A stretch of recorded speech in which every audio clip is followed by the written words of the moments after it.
Hello. I'm really glad you're here tonight. This hour is different from the rest of the day. It doesn't ask you to decide anything. It doesn't ask you to perform or explain or keep up. It simply invites you to lie still and let your thoughts move at their own pace. As the years pass, nighttime becomes a kind of companion, a place where the mind is free to wander without interruption, where memories return, not urgently, but patiently, where understanding settles in quietly without needing words. Later in life, the mind doesn't race the way it once did.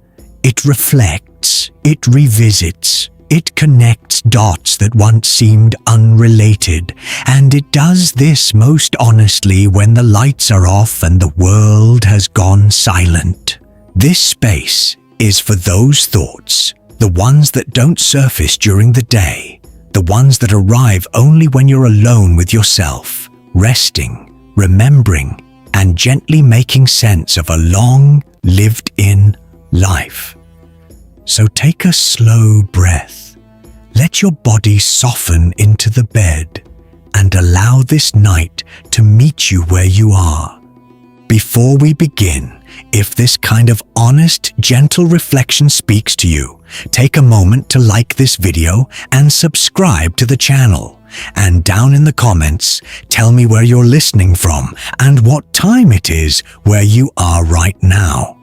There's something comforting about knowing we're all here together, scattered across time zones, but united in these late hours when the world finally grows still.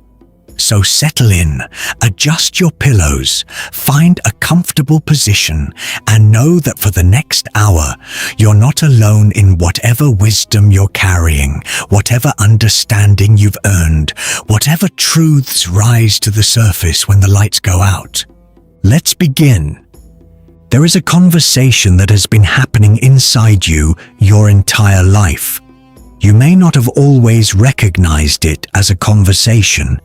You may have called it instinct, or a feeling in your gut you couldn't quite explain, or a pull towards something you couldn't fully justify, or a quiet withdrawal from something that looked perfectly fine on the outside but felt wrong in ways you struggled to put into words. Whatever name you gave it, whatever explanation you reached for, the conversation was always there. This persistent, patient, deeply private dialogue between the truest part of who you are and the body you have inhabited every single day of your life. Tonight, lying still in the darkness, you can finally hear it clearly. The soul speaks, and the body listens. You know what this means? Not as an abstract concept, not as something you read in a book once and found interesting. You know it the way you know things that have been lived rather than learned. You've felt the tightening in your chest when something wasn't right, even when every logical argument said it was fine. You felt the sudden lightness that flooded through you when something aligned perfectly, when a decision or a person or a moment landed in exactly the right place. You felt your hands tremble before a conversation you'd been avoiding for weeks, and you felt your entire body exhale, slowly and completely, like it had been holding its breath for longer than you realized when you finally said the thing you needed to say. Your body has always been your most honest interpreter. It takes the language of the soul, the language that runs deeper than thought and older than reason, and it renders that language in physical sensation. The nausea before a decision you knew in your deepest self was wrong. The warmth that spread through your chest when someone you truly loved walked into the room. The bone-deep exhaustion that had nothing to do with how much sleep you'd gotten and everything to do with how long you'd been living out of alignment with who you actually are. Your body never invented these responses. It simply reported what the soul already knew. You understand this now in ways you couldn't when you were younger. When you were in your 20s or 30s, your body was fast and forgiving and endlessly available for override. You could stay up too late and recover quickly. You could ignore the hesitation in your gut and push through anyway. You could silence the doubt, dismiss the warning, rationalize the discomfort into nothing, and keep going. Your body was patient with you in those years. It sent its messages and let you ignore them without immediate consequence. There was so much energy available, so much time seemingly ahead, that the cost of running against your own truth wasn't obvious yet. The bill was accumulating, but the due date felt far away. But somewhere along the way, that margin narrowed. And you began to listen. Maybe the shift came gradually, the way most genuine changes do. Not in one dramatic moment, but in the slow accumulation of smaller ones. Maybe it came in the form of a health crisis that stopped everything and forced you to look at your life from a different angle. Maybe it came after a relationship ended and you realized, looking back, that your body had been trying to tell you something was wrong long before your mind was willing to admit it. Maybe it came through loss, through the death of someone close to you that reminded you with devastating clarity that time is not unlimited and the body carrying you through this life will not carry you forever. Or maybe it came quietly, in an ordinary morning. You woke up and you lay in bed for a while, and when you tried to find a reason to get up and keep doing what you'd been doing, you couldn't find one that felt true. Not just inconvenient, not just difficult, actually untrue. And you understood in that stillness that something had to change. However it arrived, you arrived with it, at a different relationship with yourself, a more honest one, a more attentive one that acknowledged what your body had been reporting for years and gave it the respect it had always deserved. Lie still now and feel your body exactly as it is in this moment. Not your idea of your body, not the body you wish you had or the body you remember from 20 years ago. The actual physical reality of this body right now against the mattress, the weight of it, the temperature of it, the specific places where it carries tension you didn't consciously choose. Your jaw, perhaps, held just slightly tight, your shoulders gathered slightly upward, closer to your ears than relaxation would place them. Your hands gripping the blanket with just a little more firmness than the night requires. These places of unconscious tension are not random inconveniences. They are the geography of everything that hasn't been fully spoken, every feeling that arrived and was held rather than expressed, every truth that was acknowledged internally and then put aside because the moment wasn't right, the audience wasn't safe, the cost seemed too high. Let those places soften now. Let the jaw release. Let the shoulders drop. Let the hands open, not because you've done anything wrong by holding tension there, but because tonight you are paying attention. Tonight you are giving the conversation the space it has always deserved. You think back to when you first learned to interrupt it. It started early. You were a child whose body was extraordinarily tuned to the emotional atmosphere around you. You felt things in rooms before anyone spoke a word. You knew when the adults were upset, even when they were smiling. You could feel the difference between a house that was genuinely at peace and a house that was only performing peace. And the difference lived not in what you heard or saw, but in what you felt, physically, in your stomach and your chest and the back of your neck. Children are the most honest inhabitants of their own bodies. They haven't yet constructed the sophisticated distance between experience and expression that most adults carry everywhere, all the time. A child who is sad looks sad. A child who is frightened trembles or freezes or cries. A child who is filled with joy laughs with their entire body, arms and legs and face and breath, nothing held in reserve, nothing saved for a more appropriate moment. The soul and the body speak the same language in childhood. They are in constant, unguarded, completely transparent conversation. You were that child before the lessons arrived. Because the lessons always arrive. Life teaches everyone eventually that certain feelings are acceptable and others are not. That certain emotions are welcome in certain rooms and others will cost you something. That the way to belong, the way to be loved, the way to stay safe in relationships that matter to you, sometimes requires a careful management of what you allow to show. You learned which rooms required what performances. You learned what was expected of you in each context. And slowly, with the extraordinary adaptability of someone who needed to belong, you built the system. The override system, the one that could take a genuine feeling, register it somewhere private and internal, and present something different on the outside.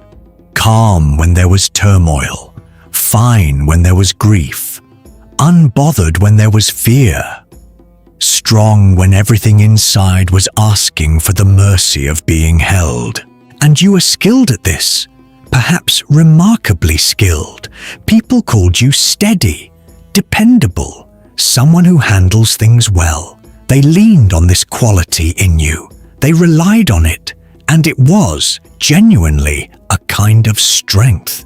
It required real effort and real practice and real commitment. It helped you survive situations that might have otherwise broken you. But the body kept the record. This is not metaphor. This is physiology and lived experience both confirming the same truth.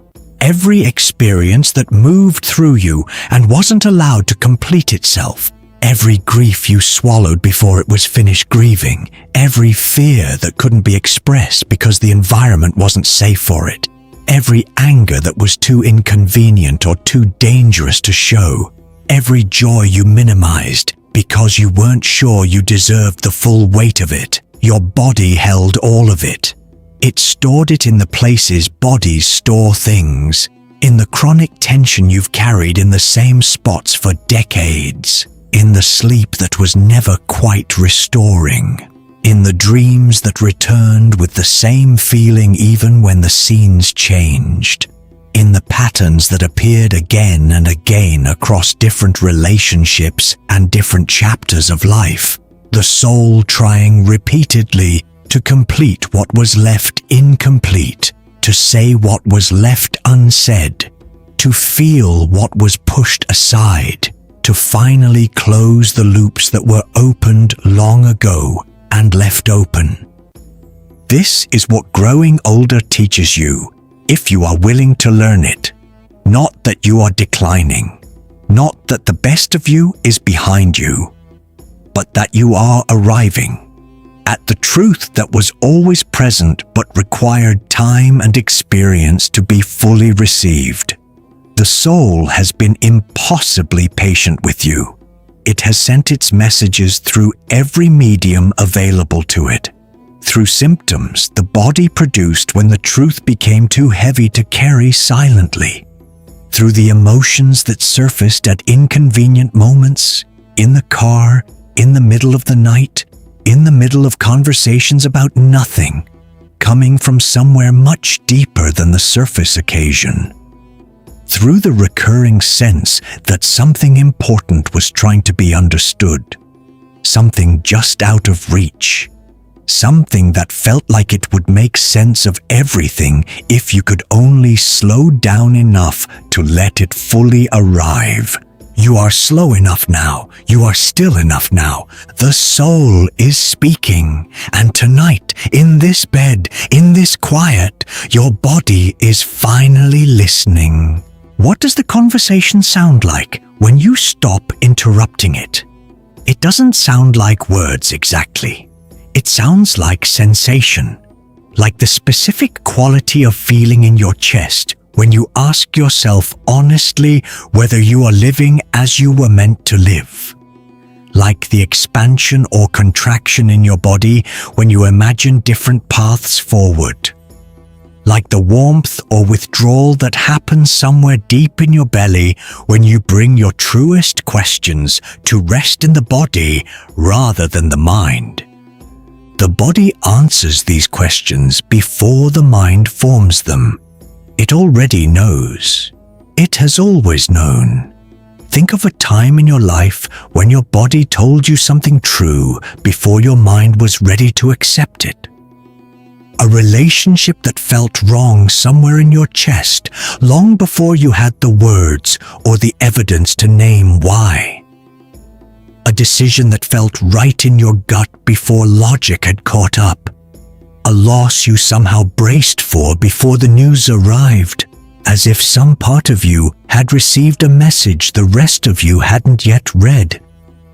Your body was right every time, not perfect in the ordinary sense, but fundamentally honest, fundamentally aligned with what the soul was trying to protect, trying to express, trying to guide you toward or away from. This is one of the most important things a long life eventually teaches. The body knows first, and everything you've spent decades learning about yourself, every truth that now feels obvious, every pattern you can now see clearly, every understanding about what you need and what you can offer and what you are genuinely here to do, your body was pointing toward all of it years before your mind would admit it. You are lying in bed right now and your body is still speaking. It is speaking in the specific quality of tiredness you feel tonight. Not just fatigue. A tiredness with texture. A tiredness built from something real, from days fully lived, from a life genuinely inhabited, from all the years of showing up, even when showing up was hard. This tiredness is not failure. It is biography. It is the body saying, I have been with you for all of it. Every single day, every single breath, every single moment of courage or fear or love or grief or ordinary Tuesday morning. I have been here, carrying you, carrying the soul that lives inside you, never once putting you down. It is speaking in the way your breath is moving right now. Notice it, slower than it was an hour ago, deeper than it was when the day was still happening around you. The body settling toward rest, the way it always does when it finally feels safe enough to release the vigilance it carries through the waking hours. This slowing of breath is the body's oldest prayer, its most ancient form of trust. It is saying, I am safe. I can let go now.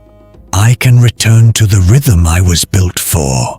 And the soul tonight has something simple to say in return. Something it has been trying to say through every chapter and turning point and loss and beginning of your long, irreplaceable, entirely unique life. You are exactly where you needed to arrive, not where you planned to be, not where the younger version of you mapped out, not necessarily where you would have chosen if you'd been given the full picture in advance, but exactly where the accumulation of your specific life, your specific choices, your specific courage, and your specific failures and your specific love led you to this bed, to this darkness, to this stillness, to this hour when you are finally quiet enough to hear the conversation that has been waiting for you your whole life.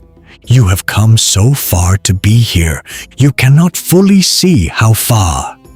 Lying in this ordinary bed on this ordinary night, it is impossible to see the full shape of what you have lived through and survived and learned from and carried forward. But the soul sees it, and and the body, in its quiet intelligence, holds the record of every step, and both of them tonight are present with you, not asking you to go back, not asking you to explain, not asking you to earn or justify or improve.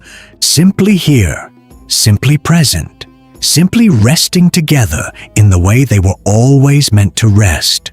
The soul speaks, the body listens, and in this listening, something that took a lifetime to arrive finally fully settles. And when something settles, you feel it. You know the difference between the restlessness of unfinished business and the quiet that comes after something has been truly received.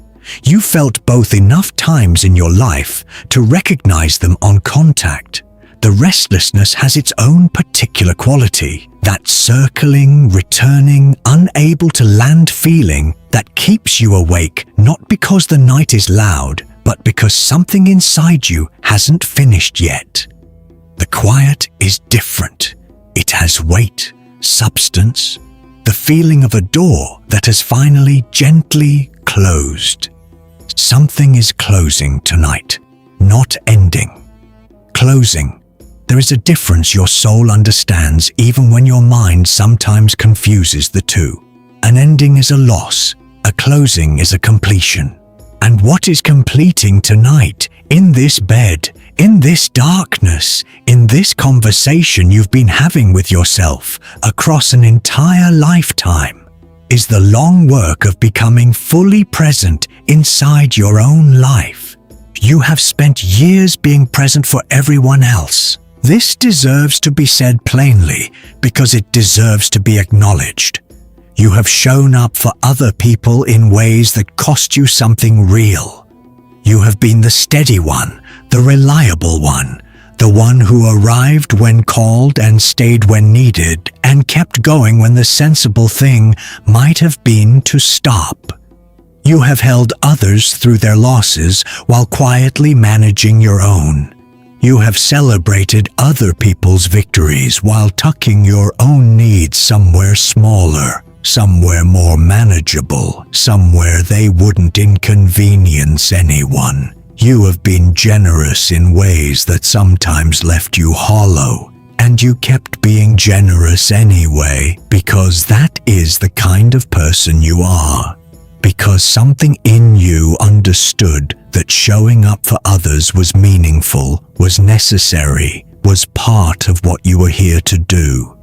But the soul was also asking, gently and persistently, to be shown up for. Not by someone else, by you. The hardest kind of presence is the kind you offer yourself, not the performed self-care the world talks about, though those things have their place. The deeper kind.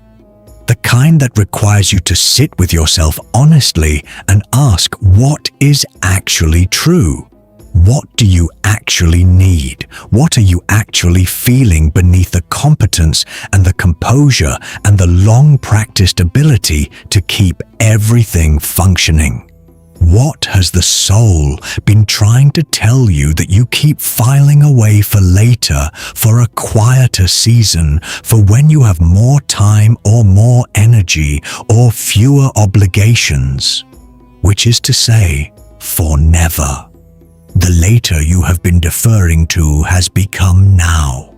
This is now. This night. This bed, this body that has carried you faithfully through every season of your life. This is the quieter moment you were waiting for. So let it be quiet. Let yourself be fully inside it. Think about the versions of yourself that needed the most. Not the capable versions. Not the ones who managed and provided and showed up without complaint. The ones who needed. The child who needed to be told that what they felt was real. The young person who needed someone to say, "You don't have to pretend here. You can put down the performance. You are safe to be honest." The adult in the middle of a hard season who needed to hear, "This is too much for one person. You are allowed to ask for help. You are allowed to not be okay right now. The older person, the one who is you now, who sometimes needs simply to be told that what they have done with their life has mattered, that the love they gave was real, that the effort they made was seen, even when it felt entirely invisible. Your soul knows all of this. It has always known. It has been saying these things to you from the inside, quietly, in the language of warmth and contraction and the specific ache that comes from being unseen for too long. And your body has been carrying those words, waiting for you to receive them, waiting for a night exactly like this one when you are finally still enough, finally quiet enough, finally willing to stop managing and simply listen. You were never meant to carry it alone. This is not weakness. This is the truth of being human. You were built for connection, for the exchange that happens between souls who have found each other, for the particular kind of restoration that comes from being genuinely known. You were not designed to be entirely self-sufficient. No one is. And the years you spent performing self-sufficiency, necessary as it sometimes was, practical as it had to be, came at a cost the soul has been tallying quietly in the background. That cost shows up in the longing you feel sometimes without quite knowing what it's for. In the sense that something is missing even when everything looks fine. In the hunger for depth in a world that so often offers only surface. In the way certain songs or certain landscapes or certain unexpected moments of tenderness make something break open in your chest, briefly and completely, before you collect yourself and move on. Those break open moments are the soul insisting on being heard. They are the body refusing, just for a moment, to maintain the performance.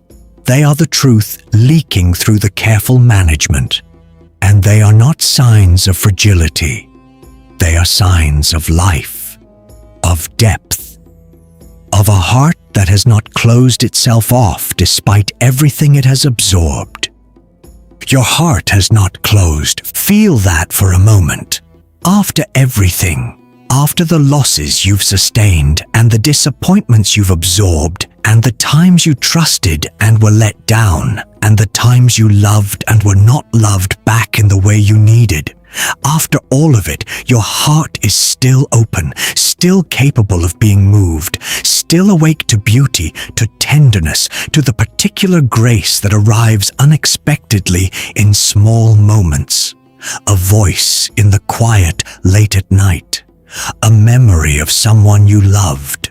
The comfort of simply not being alone in what you're feeling. This openness is not something that happened to you passively.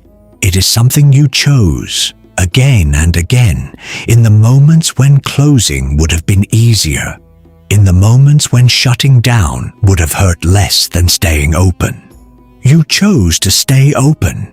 You didn't always recognize it as a choice, but it was. And you made it over and over across decades in ways nobody applauded and nobody recorded, and that rarely felt brave in the moment, because you were too busy simply surviving the feeling. But it was brave. It was quietly, extraordinarily brave.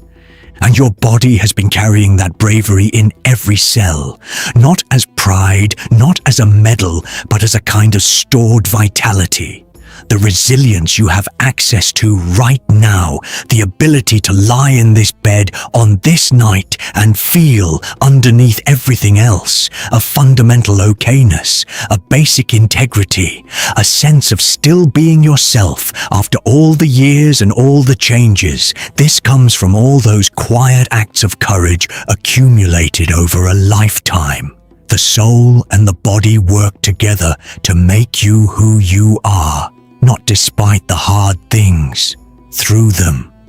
Breathe slowly now. Let a full breath come in. Let it fill your chest and then your belly. Let it reach all the way down into the places that have been waiting for it. And as you exhale, let it carry something with it. Not anything specific, just whatever has been sitting slightly too close to the surface tonight.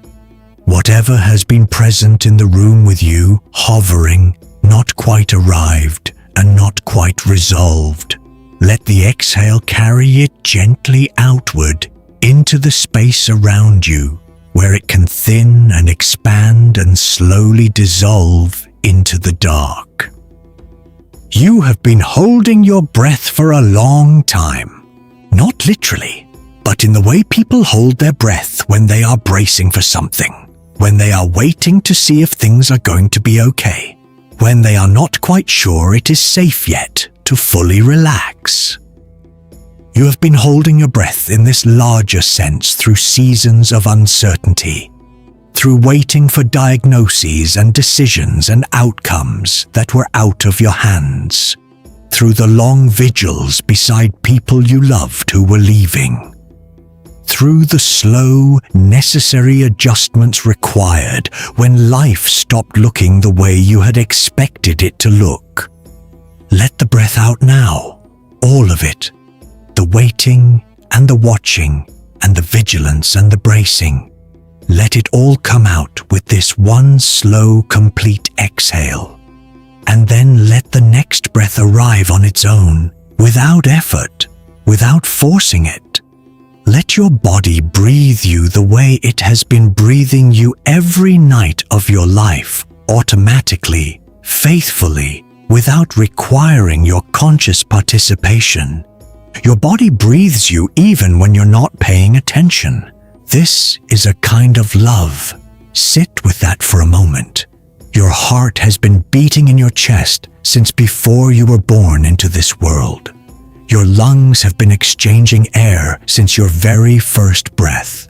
Your body has been regulating, adjusting, compensating, healing, restoring, all of it, all this time, without being asked, without being thanked, without requiring anything from you except to live inside it.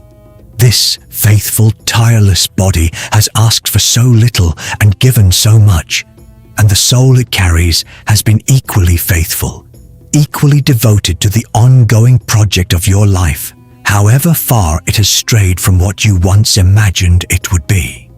Both of them have stayed in all the years when you were somewhere else, in your head, in the future, in worry or regret, or the story of what should have happened or what might yet go wrong. The soul and the body were here, patiently present, waiting for you to come back, waiting for a night like tonight when you would finally, willingly return to the only moment that has ever actually existed. This one.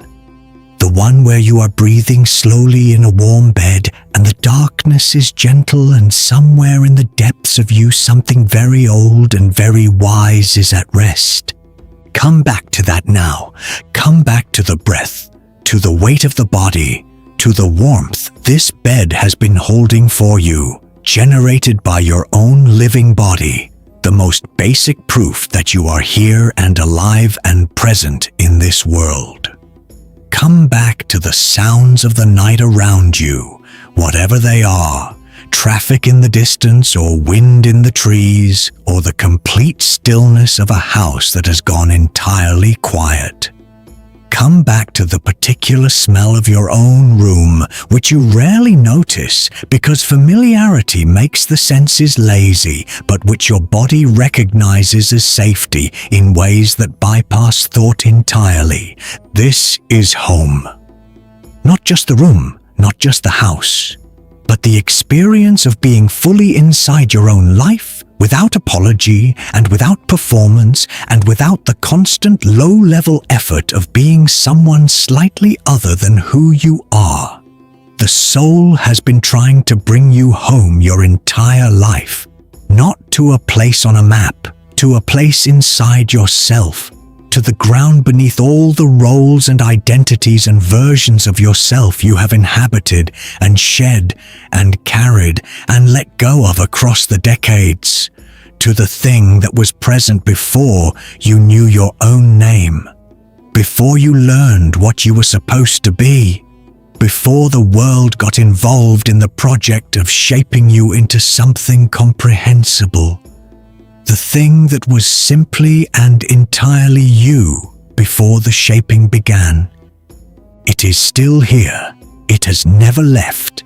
It is here right now, in this bed, in this darkness, recognizable if you are still enough to find it.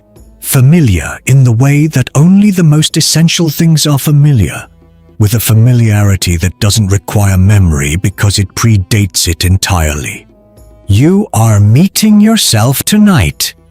Beneath everything you've been, beneath everyone you've become, beneath the whole long, complicated, beautiful, imperfect story of your life, you are meeting the part of you that was never lost, only temporarily unavailable, only waiting, patient as the ground beneath snow for the season to change, for the warmth to come, for you to grow still enough to feel it again. You have grown still, and it is here. Rest in this recognition. You don't need to do anything with it. You don't need to analyze it or plan around it or explain it to anyone. You just need to feel it, the way you feel a hand placed gently on your shoulder, the way you feel the first warm day after a long winter, the way you feel on certain rare and precious occasions completely at ease inside your own skin, completely yourself, completely home. This is what the soul has been trying to give you. Not grand revelations, not answers to questions that have no answers, not resolutions to the losses that cannot be resolved. Just this quiet, this presence, this being here that requires no justification and no achievement and no further becoming. Just you, exactly as you are, in this body that has carried you faithfully through all of it. The conversation is quieting now, not ending, simply settling into a register too soft for words, into the register of sleep, of rest, of the body's deep and wordless knowing. The soul has said what it needed to say tonight. The body has heard it, and both of them are asking for the same thing now. Rest. Real rest. The kind that reaches all the way down. The kind that restores not just the physical tiredness, but the longer tiredness beneath it. The tiredness that comes from years of caring, of carrying, of trying, of showing up. The kind of rest the body enters when it finally trusts that it is safe to let go completely. When the mind releases its grip on the day, when the soul, satisfied that it has been heard, settles back into the steady, deep hum that underlies everything. That hum is present right now, beneath your thoughts, beneath the last traces of the day, beneath every memory that has visited you tonight. There is a low, continuous, constant hum that is simply you being alive, your heart in its rhythm, your blood in its quiet motion, your breath in its ancient faithful cycle. This hum has been with you your whole life. It is the voice of the body when it has nothing left to report except the most fundamental truth. I am here. I am alive. I am yours. Rest now. Let your eyes be closed. Let the muscles of your face release. The small muscles around your eyes that have been receiving the world all day, processing, responding, adjusting. Let them grow soft and heavy. Let your forehead smooth. Let everything the face has been holding, the readiness, the vigilance, the expression, the anticipation of whatever comes next, let all of it dissolve into the pillow and the darkness and the safe, ordinary miracle of this night. Let your mind grow slow, not empty. The mind rarely empties, but slow. The way a river slows in the wide places where the banks spread apart and the current loses its urgency and begins to look more like still water than rushing water. Let your thoughts move like that, without destination, without the need to arrive anywhere or conclude anything tonight. You've done enough tonight. You've been honest in the way that takes courage. You've allowed the conversation to happen. You've remembered things worth remembering. You've acknowledged what has been waiting to be acknowledged.